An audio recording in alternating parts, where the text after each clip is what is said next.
If you would like to appear on an episode of My Story Living with Lupus, you can contact us at mystorylivingwithlupus@gmail.com. Also visit us on our Instagram page and also our website, My Story Living with Lupus.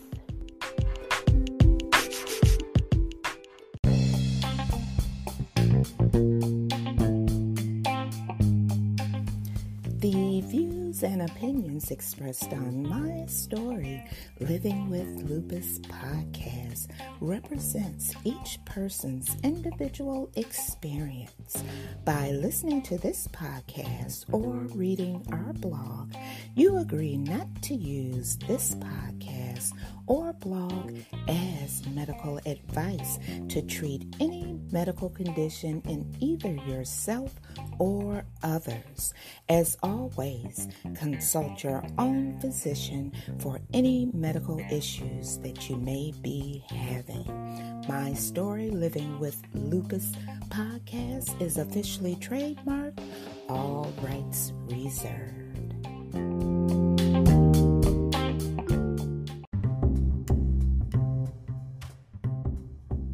Thank you for joining me for another episode of My Story Living with Lupus podcast. I'm your host, Susan Hendrix, and I'm so glad that you could join me on this Friday, October the 2nd, 2020. Today, I'll be talking about resistant hypertension and the lupus connection. Also, I'll be telling you what I'll be doing in November, the first weekend in November. So, hey, everybody, you know what I want you to do. That's right.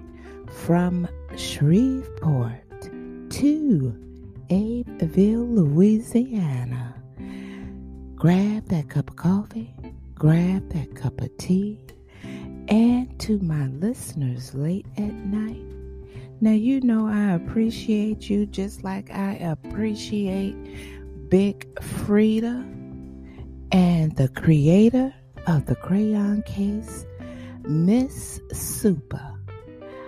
Grab that favorite glass of wine and come on and join the conversation right here on My Story Living with Lupus podcast. And if I had some bounce music of Big Frida, I would play it for you. So come on and join the conversation.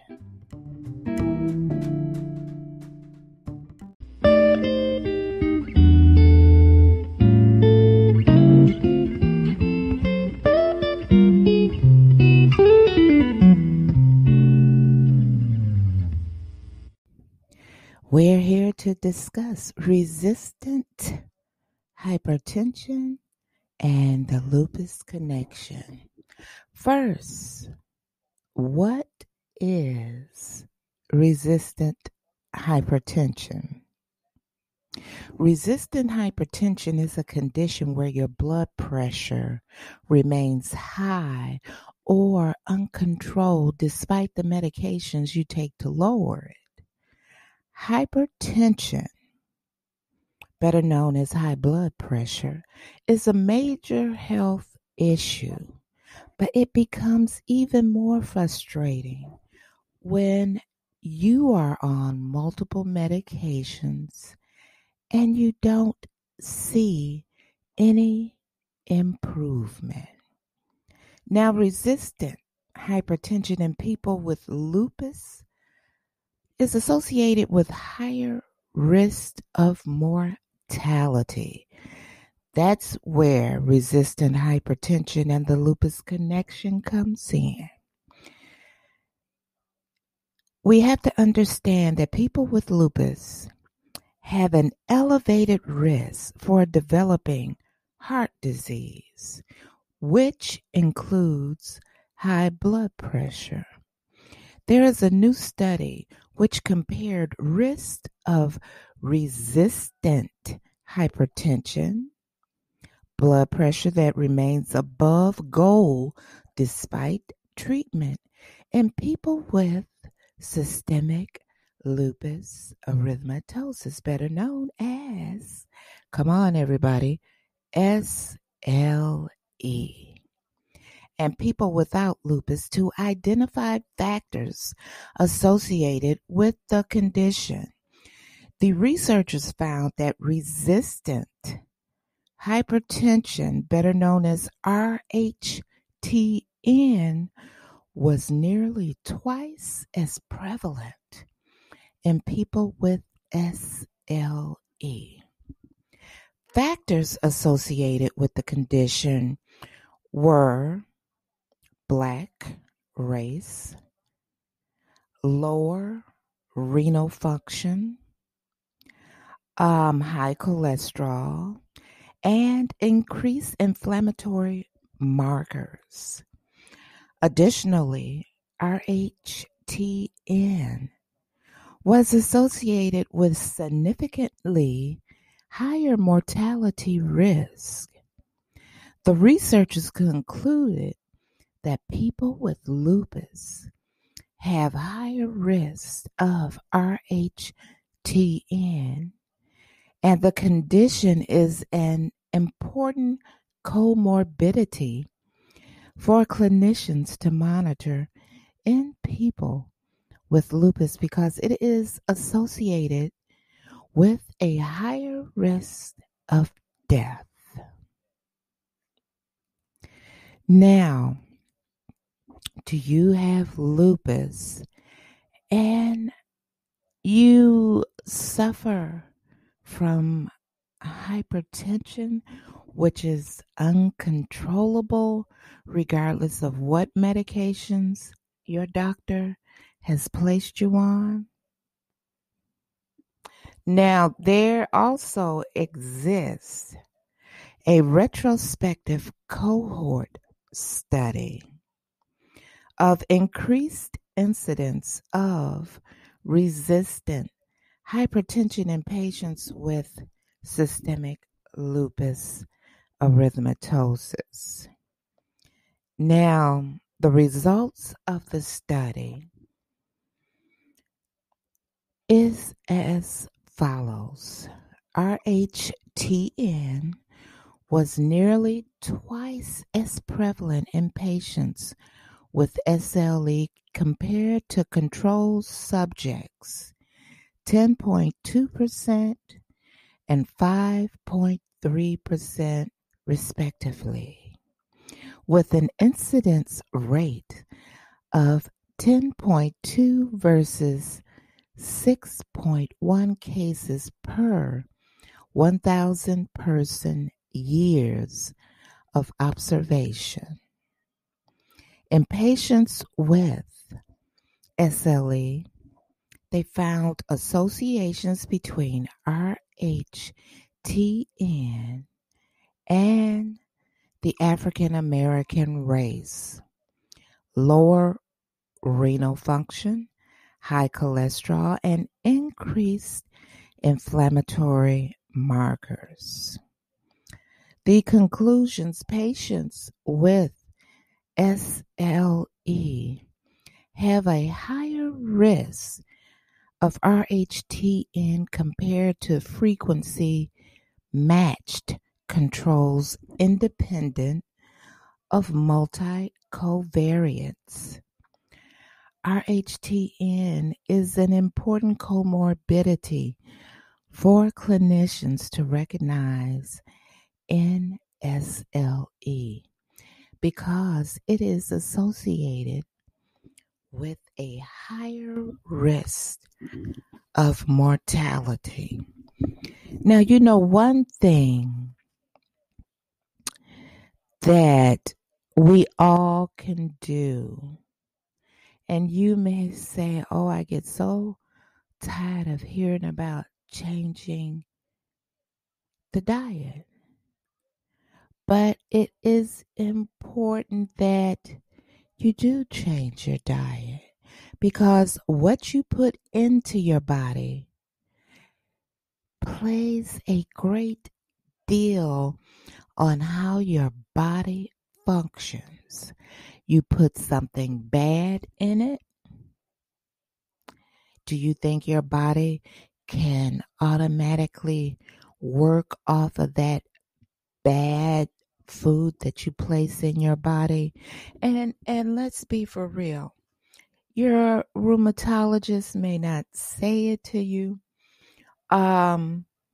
Doctors will always tell us to that we need to lose a little weight, but we may need to lose a little weight. But first, what is the root cause of the weight gain, which in the majority of lupus patients is the medication that we're on, which causes an increase in our weight. That's right. So do yourself a favor and watch what you place, into your body. Now, there exists a study which explores the association between diet and lupus. Now, in this study, in a large analysis of women, a long-term healthy diet was not associated with risks of incident lupus. However, high consumption of nuts, legumes, vegetables can potentially reduce lupus risk by 41%. And I'll tell you this. As you guys know, I'm a vegan. Now, I'm not trying to get you to switch over to become a vegan. What I'm about to say, I want you to really think about it. Now, you know, if you have SLE, lupus attacks the internal organs, and we usually wind up with problems with our digestive system. Now, back when I was about 16, I would have problems digesting beef. And I would tell my mother, I said, something is going on with my stomach. I said, I can't eat what you fix for dinner. So she would have to cook me something totally different where I was able to digest, foods that I could digest. As time went on, I could no longer digest chicken. So see, I have no other choice but to eat the way that I eat. If you would make small little changes, like, say for instance, if you did a meatless Monday and just serve a plant-based meal and see how that affects your digestive system, and also see if by replacing your Monday's meals with plant-based meals, see if there's a change in your cholesterol and your hypertension if you suffer from hypertension. I bet you'll see a change. Now, getting back to this study that explores the association between diet and lupus, the data, dietary quality intake and lifestyle of two groups of female nurses, more than 173,000 was studied. The data was evaluated against their long-term adherence to 4 dietary quality scores. The 2010 Alternative Healthy Eating Index, Alternative Mediterranean Diet Score, Dietary Approach to Stop Hypertension, and the Imperial Dietary Inflammatory Pattern. These tools are used in clinical practice to measure dietary quality-based and evidence-based recommendations. From the group, only 194 lupus cases were identified. High diet scores, age, and other factors did not significantly affect lupus risk. Women with high scores in nut and legume consumption had a 41% decreased risk of lupus. When we return, we'll talk further, so stay with me.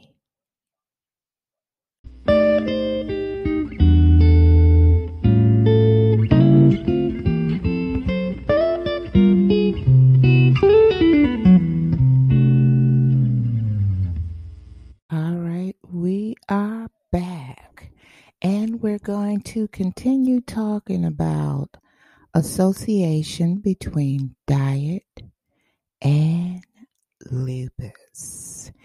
Now, this case study further states women with high scores in nuts legume consumptions had a 41% decreased risk of lupus.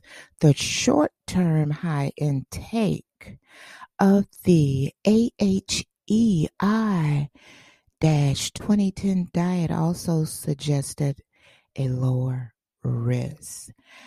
There are so many questions about how the external world may influence a person's likelihood of developing lupus. Everyone is interested in how diet may affect this risk. Here, they examined 4 different pre-specified dietary patterns associated in past studies with overall health and risk of cancer and hypertension. Hypertension again pops up. You see where I'm going with this. But in this large study of women followed for about 30 years, they did not find evidence of a effect of any of these specific diets influencing risk of developing lupus. There still may be some effect of diet on lupus risk, but it is not a large effect and probably not related to any of these dietary patterns in particular. There exists so much exploration on diet and lupus, and more research is needed to understand how food choices may play a role in the development or progression of the disease. Now, in general, we should always try to follow a nutritious, well-balanced, and varied diet. But first, I have to say, please consult with your doctor if you are considering any changes to your diet. Now, I want to tell you this. All, what I have 8 or 9 doctors I see, all of them said, Susan, switch your diet up. It will help with the lupus flares. It will help your health overall. And I explained to them, I don't eat meat. I can't eat dairy. Can't handle gluten. I'm dairy free. And they said, that's good. That's good. And if you would just, don't be scared to sit and discuss it with your doctors and say, hey, do you think if I change up the way I eat, is there a possibility that I can come off of some of these meds? Now, if you're looking for your doctors to do like mine did, say, hey, switch up your diet. This is not going well with you. Switch up and do this. Instead of eating this, eat that. You have to become proactive on your part. It all stems back to you being proactive in your own health care. And whether you believe it or not, you're the only one in control. If your physician see that you're proactive with your own health care, what do you think he or she may do? In their mind, they would say, oh, I'm so glad I got Tim or Sally on board. Now we can phase this in and we can finally get him or her off of this med. You know, I'm going to say it again. What you put into your body is what you get out of your body. And it does not hurt to also get up and become proactive in doing your exercise. Get up. Start out by walking the block or walking around the park. Or if you have a dog, take your dog out for a walk. You are a group of girlfriends or guys. Get together and become proactive and get an exercise program started. You will not believe how much better you will feel mentally and physically. You know, but it all starts with you. What you place in is what you get out.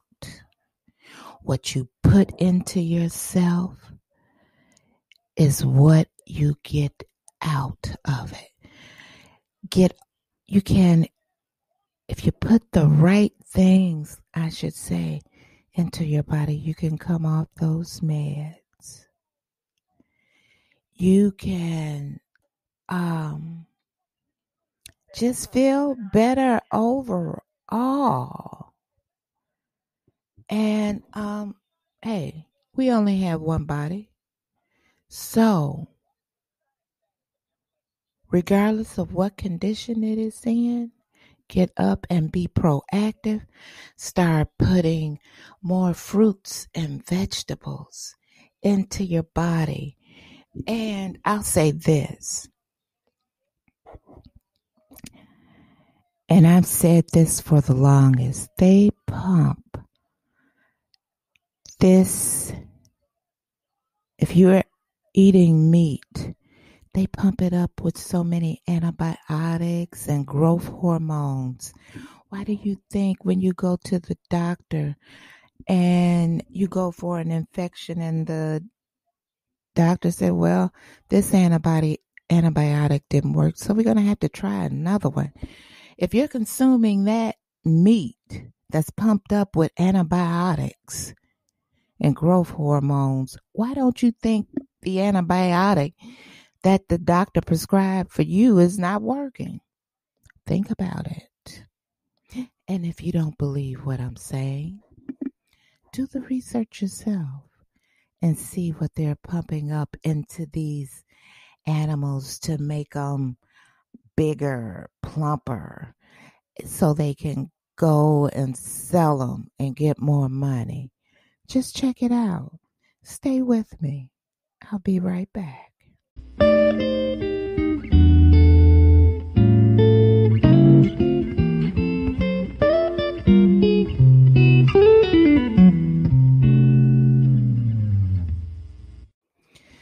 Thank you for hanging in there with me. Look, as many of you know that I have a non-profit.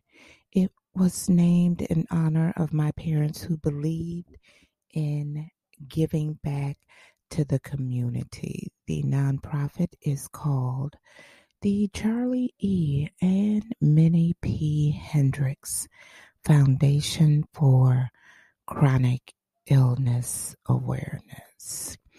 Coming up in November, the first weekend in November, myself, along with some colleagues, will be hitting the streets of Detroit, feeding the homeless, and also passing out clothing, winter coats, boots, blankets, socks, hats, and gloves to the homeless. Our mission is extending a helping hand rather than pointing a finger. This initiative of ours is an ongoing one. So to read further about the foundation, you can go to https://cemphfoundation.com. You can read about my parents. There is an abundance of information that is on the foundation website. If you would like to join our efforts in giving back to the community, you are more than welcome to either send in items to the CEMPH Foundation, P.O. Box 20954, Ferndale, Michigan, 48220.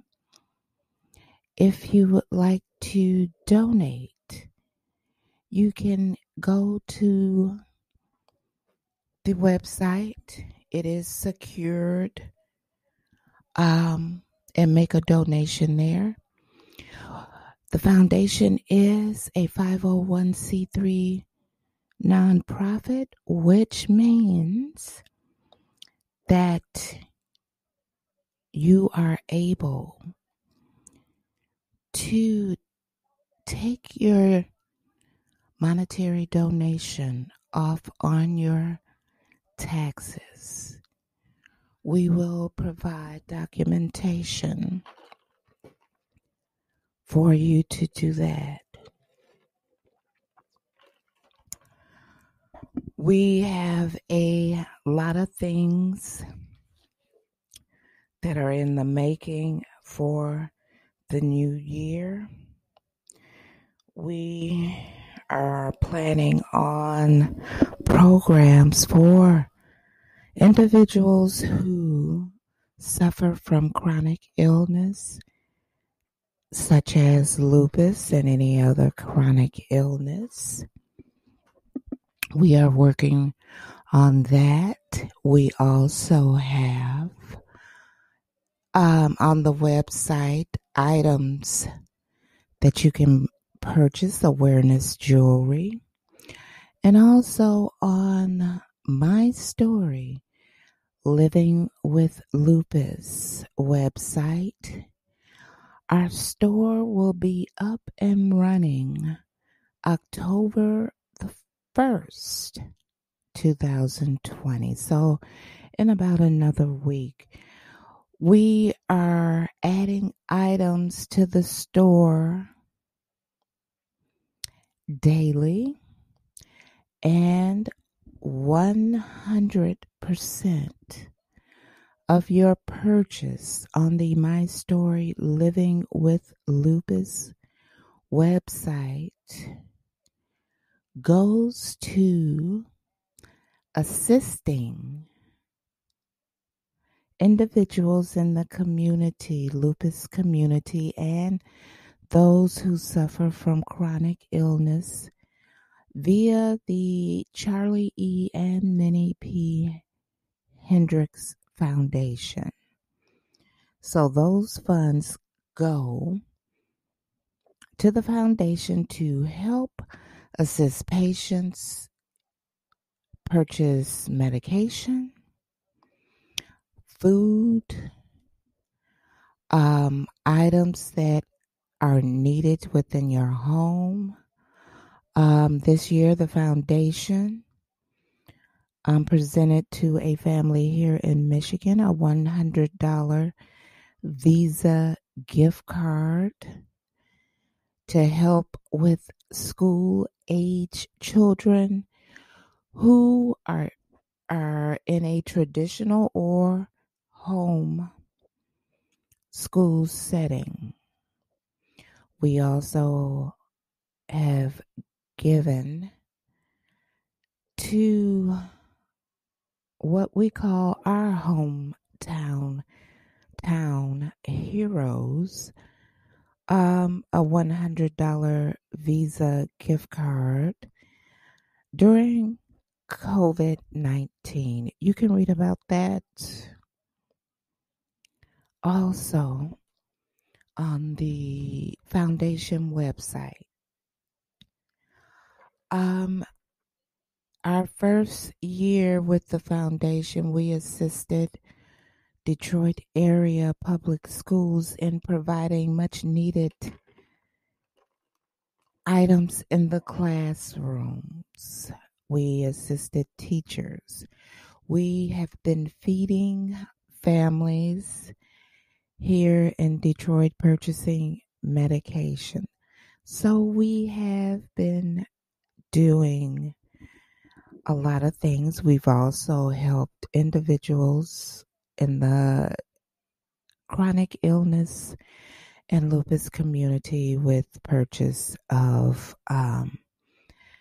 medications. So, like I said, if you would like to send items to donate to the homeless this year, you can send those items once again to CEMPH Foundation, P.O. Box 20 954 Ferndale, Michigan 48220. If you would like to make a monetary donation, which is tax deductible, you can go on over to the Charlie E. and Minnie P. Hendrix website at https://cemph.com. Your donations are greatly appreciated.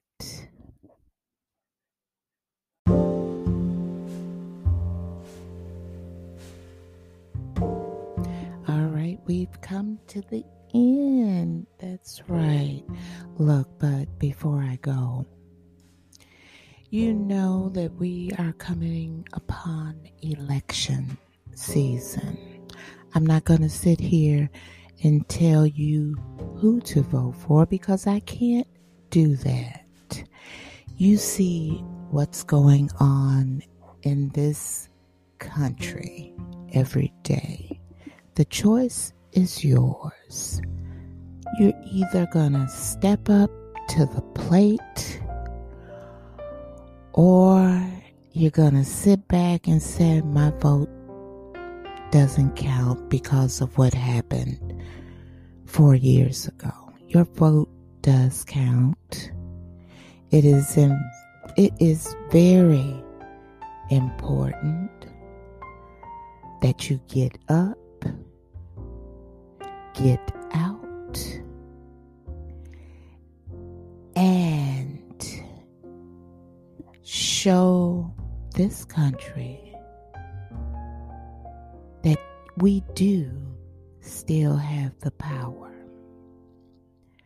So please, get up, get out, get your neighbors, get your homeboys, get your homegirls, get grandma, get grandpa. If you don't want to go to the polls, get your ballots, request your ballots, and get them in. I want to leave you with this. There is one on the inside to guide you who knows everything from the beginning to the end. I want you to rely on his guidance and direction in every decision. Expect his power to aid you in every crisis as well as in everyday life.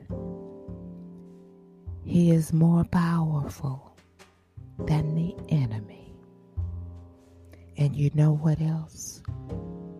Satan is no match for him.